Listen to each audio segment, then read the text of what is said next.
ये खबर पारुल यूनिवर्सिटी द्वारा प्रस्तुत की गई है।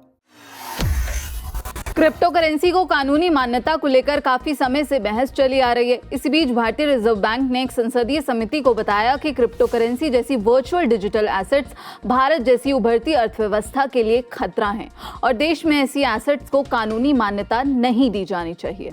आरबीआई ने सांसद महताब की अध्यक्षता वाली संसदीय स्थायी समिति वित्त को यह भी बताया कि चीन और कतर उन देशों में शामिल है जिन्होंने ऐसी वित्तीय गतिविधियों पर रोक लगा दी है, जबकि यूरोप ने बहुत कड़े और रेगुलेटेड तरीके से वर्चुअल डिजिटल एसेट्स की अनुमति दी है।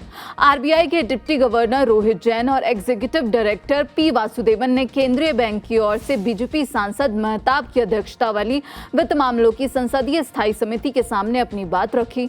संसदीय पैनल को सौंपे गए बैकग्राउंड नोट में आरबीआई ने कहा, अंतर्राष्ट्रीय मानक निर्धारण फ्रेमवर्क के तहत प्रतिबंध अब भी नीतिगत विकल्पों में से एक माना जाता है और इस पर सावधानी पूर्वक विचार किया जाना चाहिए। आरबीआई ने कहा कि पेमेंट और सेटलमेंट में क्रिप्टो के इस्तेमाल को रोककर बैंकिंग सेक्टर के जोखिम को सीमित करके और सिस्टम से जुड़े कनेक्शन को कम करके क्रिप्टो पर रोक लगाने जैसे सावधानी भरी रणनीति से फाइनेंशियल सिस्टम को सुरक्षित रखने में मदद मिलेगी। आरबीआई ने उस आम दावे को भी चुनौती दी है कि भारत दुनिया में सबसे ज्यादा क्रिप्टो अपनाने वाला देश है। आरबीआई का कहना है कि प्राइवेट ब्लॉकचेन एनालिटिक्स पर आधारित ये रैंकिंग तरीके के लिहाज से गलत है और इसमें ज्यादा आबादी वाले देशों में क्रिप्टो अपनाने की दर को बढ़ा चढ़ाकर दिखाया गया है।